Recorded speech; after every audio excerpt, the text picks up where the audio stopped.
there's a lot to that. And so we have not gone down that path of examining every section and those sort of things. Lots of things are on the table. There's lots of scenarios being discussed, but we have not conducted that exercise. We, again, back to the goal, we want a full experience. We're staying positive, and that's the approach that we're taking right now. We know we could pivot if we had to quickly, but we have not mapped that out.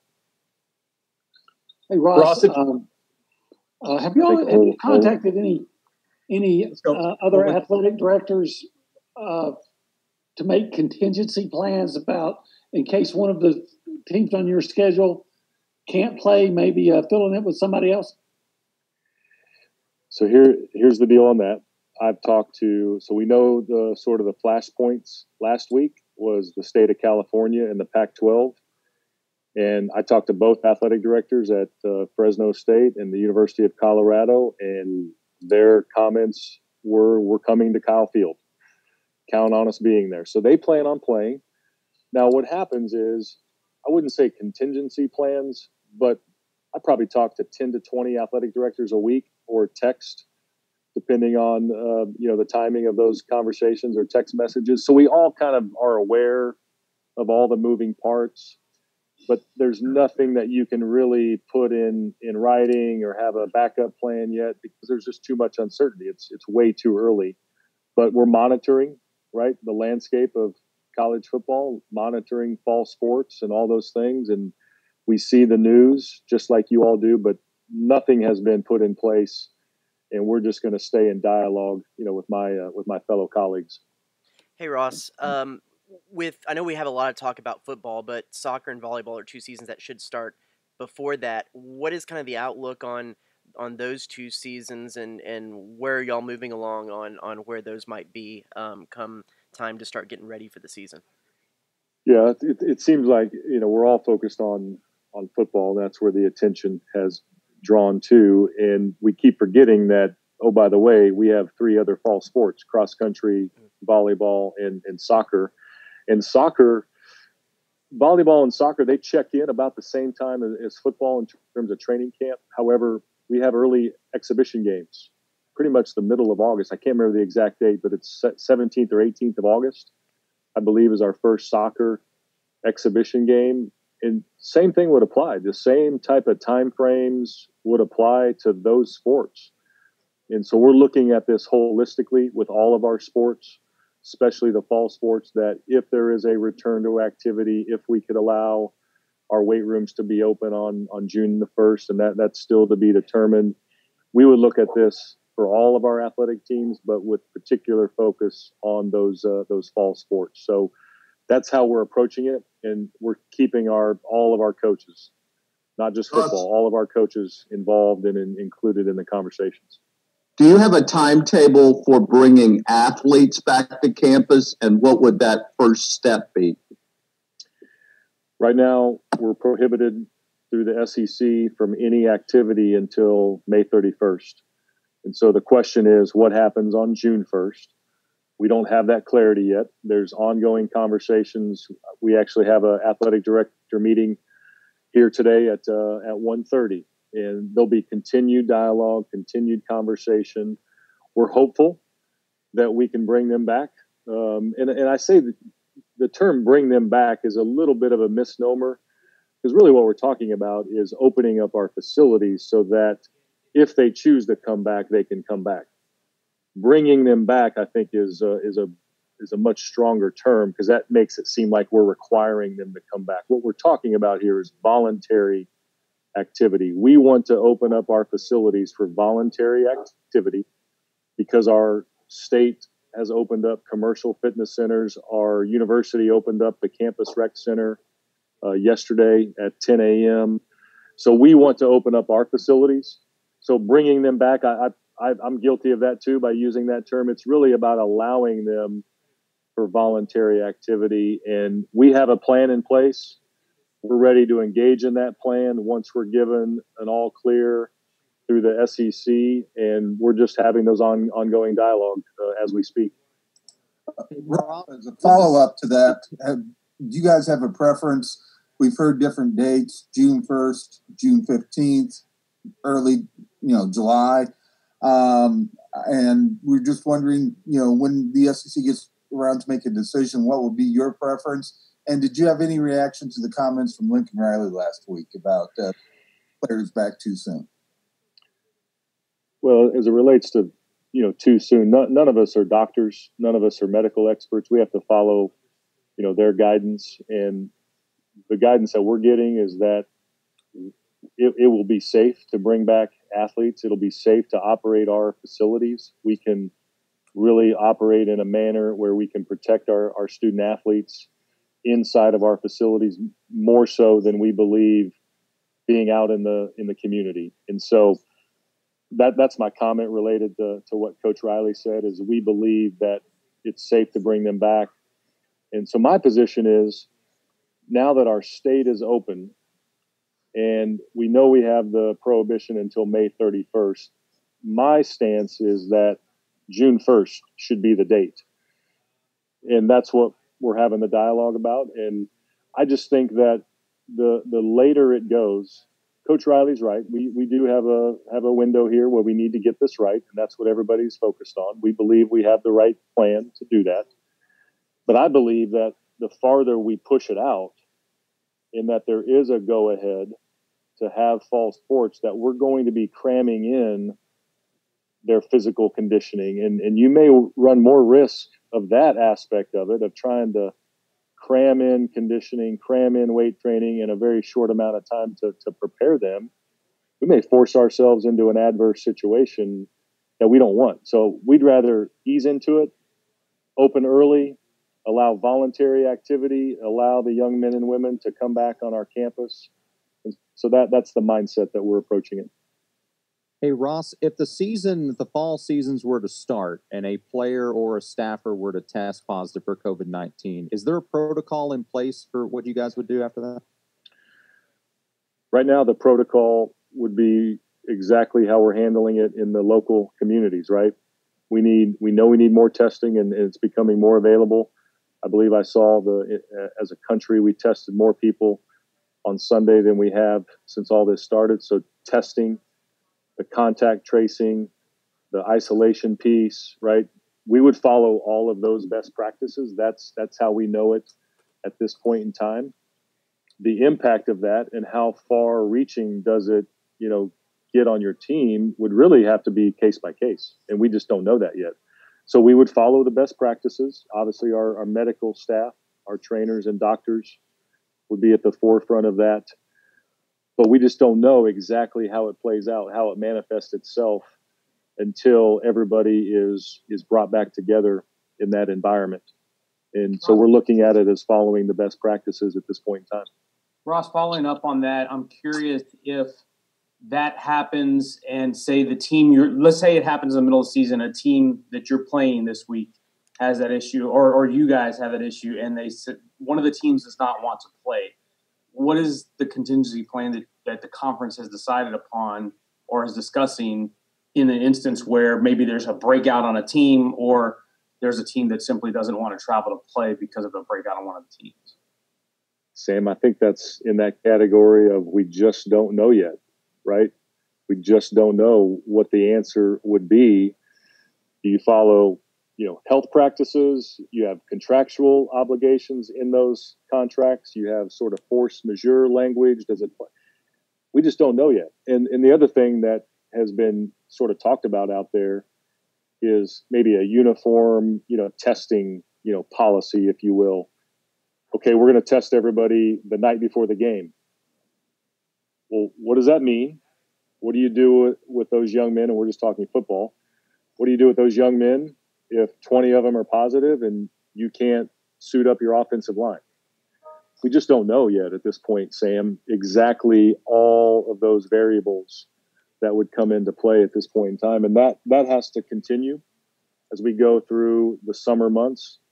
I believe we'll have more data on that. We'll have more dialogue on that. We'll see where this virus is going and who's prepared as programs, evolve into this. And we just don't know at this point in time how that would operationalize itself.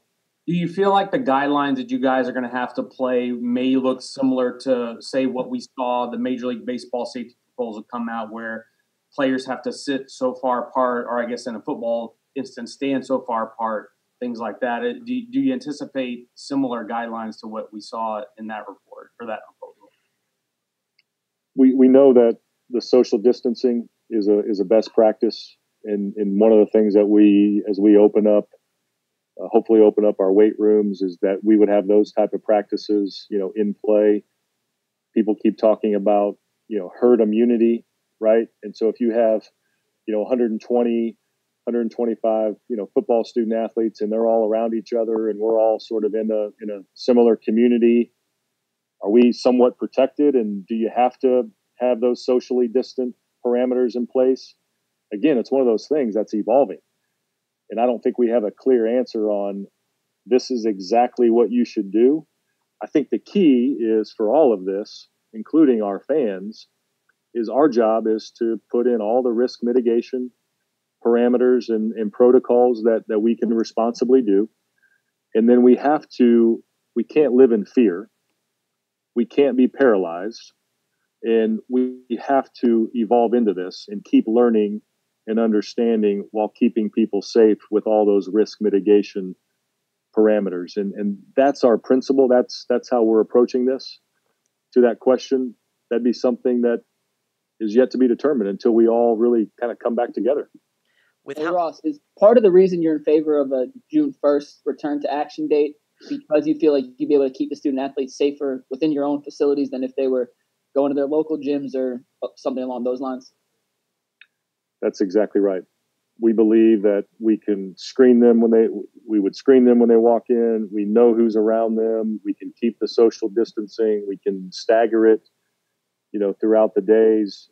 And we have 4 weight rooms in our athletic complex. So yes, that's why we believe that our student athletes would be safer within our facilities. Going forward, Ross, with how everything is going with the COVID world and the budgetary issues that you're talking about, do you sense there might be more of a regionalization of non-conference schedules when you look at sports beyond football, and do you think that could bring back maybe some of the kind of old Southwest Conference rivalries, or just anywhere across the country, see it a little bit more, what has become a national sport, become a little bit more regionalized?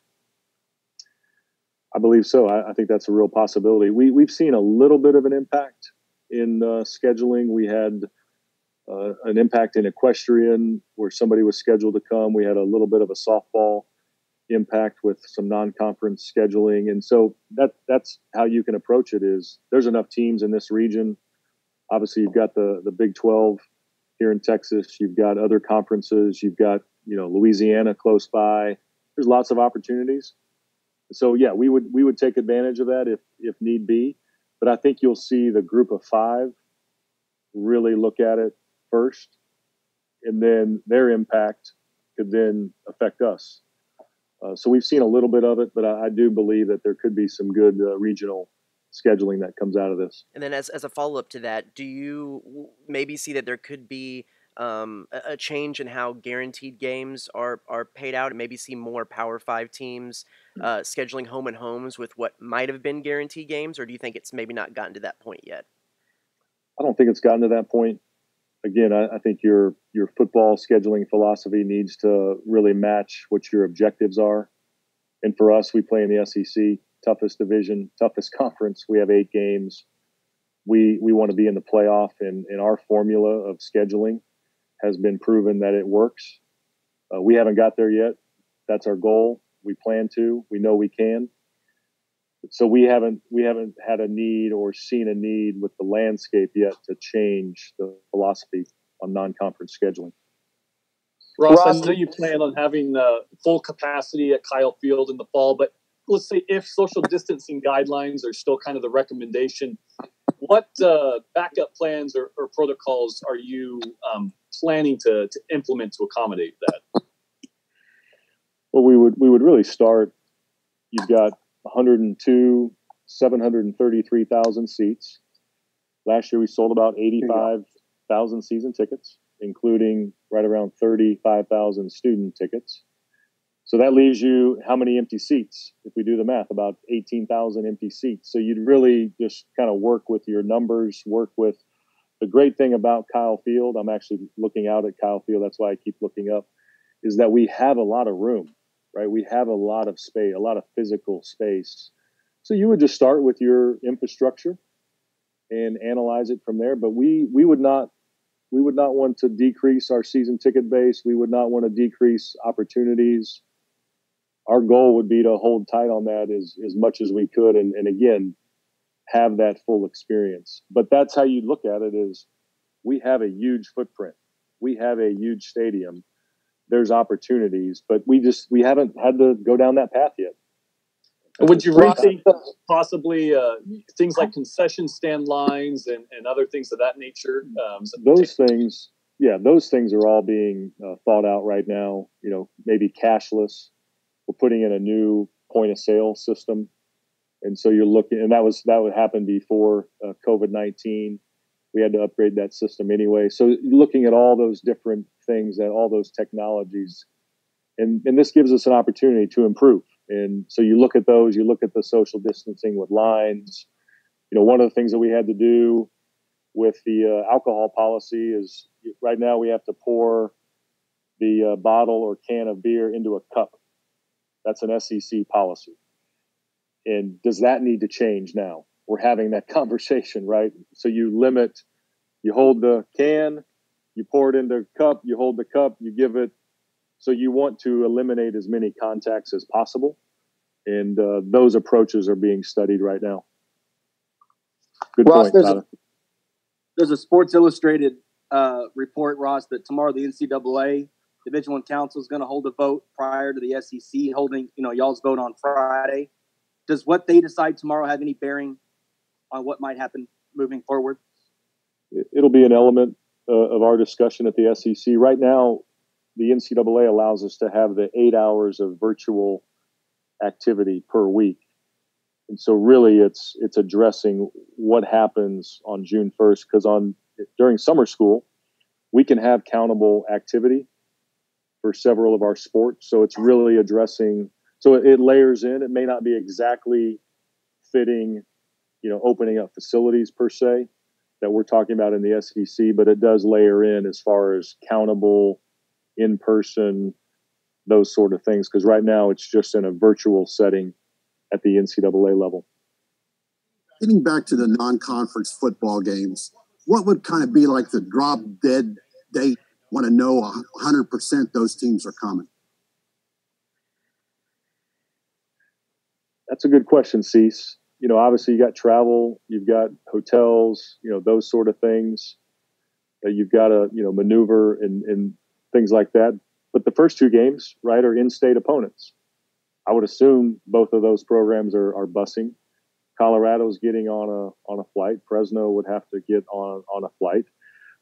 But I think if you have to pivot, this has happened before. We've had games move around, get canceled, postponed because of storms or weather or other forces. We had 9/11 that we had to move a bunch of things around. So, look, I think if you had to, I think you can pivot, pretty quickly. Now, finding opponents and those sort of ripple effects, that may take you a little bit of maneuvering. But we all know who's playing each other. We all have conversations, and I think you could be ready to move pretty fast, I think, if you really, really had to.